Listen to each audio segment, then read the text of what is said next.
In the year 1150, in the small town of Bolsena in Belgica, a girl was born who would soon challenge all human understanding.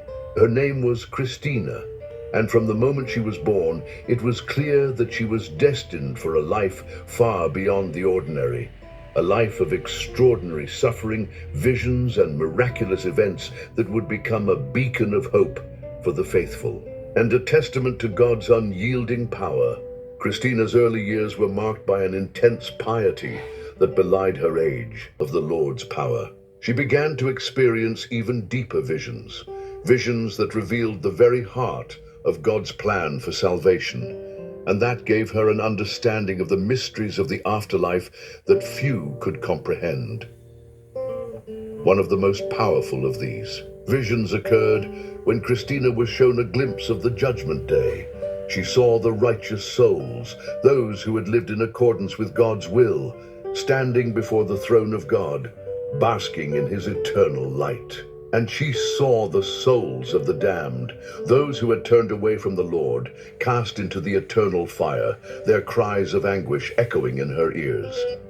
It was a vision that left her heart heavy with sorrow, but also with a renewed sense of purpose. She knew that her mission was not yet complete, that her suffering, her endurance, and her faith would serve as a beacon of hope for those lost in the darkness. In these visions, Christina was given the knowledge that the Lord had chosen her to be a witness to the afterlife, not merely for her own benefit, but for the salvation of others. She was called to show the world the reality of heaven and hell, and to call others to repentance before it was too late. Christina's trials were far from over, torments, and received miraculous visions that revealed the deepest mysteries of heaven and hell.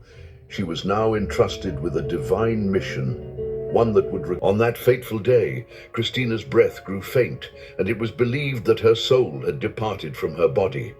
But in the moment when her body was prepared for burial, an event took place that would shake the very foundation of the faith of those around her. Christina was laid to rest in a simple bed, her family weeping as they watched over her. The faithful gathered to pray, to mourn the passing of a soul that had been so devoted to the Lord. Yet in a moment that seemed almost too unbelievable to comprehend, Christina's lifeless body began to stir. Her chest rose, her fingers twitched, and then, to the astonishment of all present, Christina opened her eyes. She had returned to life. But this was not a mere act of physical revival. This was a divine intervention, a moment in which heaven itself had reached down to touch the earth. Christina had not simply been revived from the brink of death, she had been granted a glimpse of the eternal realms. In the moments before her death, she had entered into the presence of God.